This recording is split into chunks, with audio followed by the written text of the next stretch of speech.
شامل کر دیا.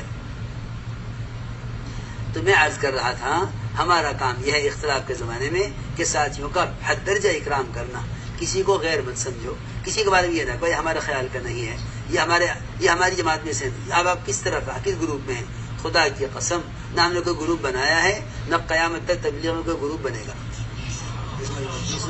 دل کی بات کہہ رہا امانت کبھی نہیں. یہ کام امت بنانے کا ہے. امت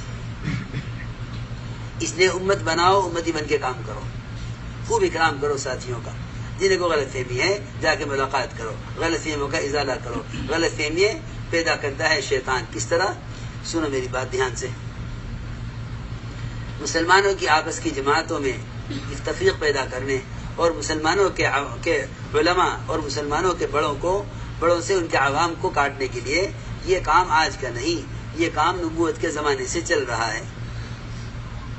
کیونکہ جب شیطان یہ دیکھتا ہے کہ امت میں اجتماعیت اور امت میں اطاعت اور امت میں دین کا استقبال بڑھ رہا ہے تو وہ آپس میں اختلاف پیدا کرنے کے لیے بدگمانی پیدا کرتا ہے اور غلط خبروں سے دلوں کے اندر بدگمانی پیدا کرتا ہے اور ساتھیوں کو ساتھیوں کی طرف سے بدظن کر دیتا ہے. ساتھی تحقیق نہیں کرتے، سنی ہوئی بات پر کوئی قدم اٹھا لیتے ہیں. میری بات دھیان سے سننا. جب آپ دعوت لے کر آئے تو امت میں دین کی طلب پیدا ہوئی، امت میں طلب پیدا ہوئی. ایسی طلب کہ زکوٰۃ کا ادا کرنا ایک انتہائی محبوب عمل بن گیا. حضور اکرم صلی اللہ علیہ وسلم نے ایک صحابی کو بھیجا کہ جاؤ بنو مستلق سے زکوٰۃ وصول کر لاؤ.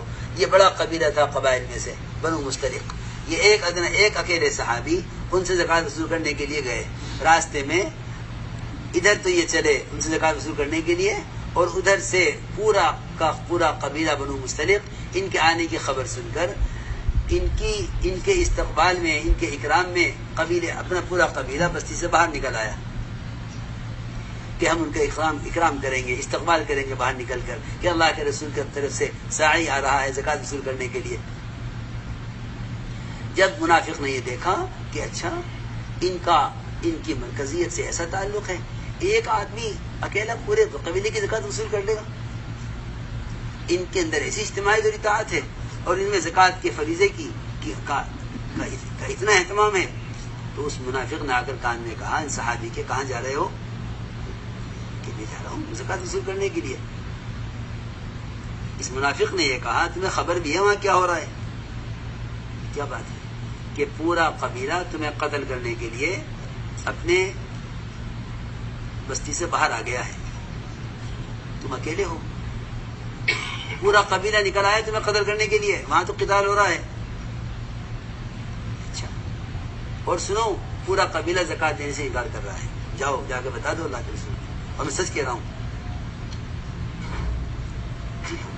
کیونکہ جو لوگ فساد اور جھگڑے پیدا کرنا چاہتے ہیں نا، وہ قسمیں کھا کے کہتے ہیں کہ ہم تو خدا کی قسم سچ کہہ رہے ہیں، ہم تو دن سے، جی ہاں قرآن کی میں تو آیت کا ترجمہ کر رہا ہوں،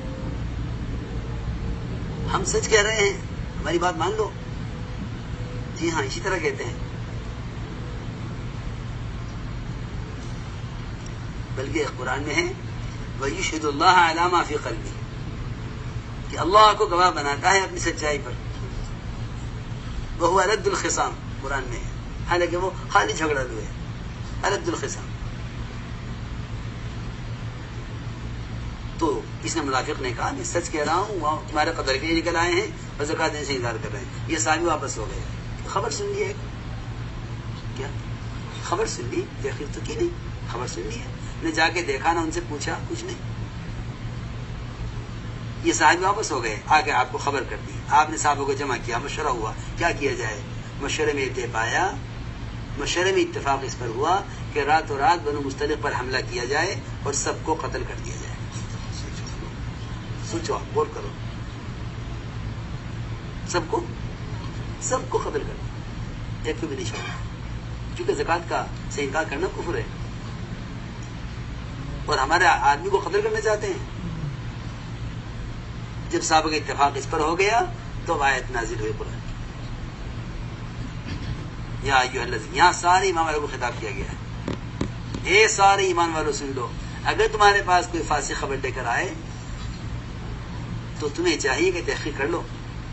ایسا نہ ہو کہ تم کوئی ایسا قدم اٹھا لو کہ جس کے بعد سوائے ندامت کے اور کچھ نہ ہو. تو میں نے عرض کیا کہ یہ ہے شیطان وساوس پیدا کرے گا، اختلاف کی باتیں ڈالے گا، اس پر لے آئے گا کہ لوگ ایک آدمی کی ذات سے اختلاف کر کے اس کے عمل سے، اس کی صحیح سے، اس کی ہر چیز اختلاف کریں گے. یہ اختلاف بڑھتے بڑھتے اس پر آ جائے گا کہ اعمال دعوت سے بھی اختلاف ہو جائے گا.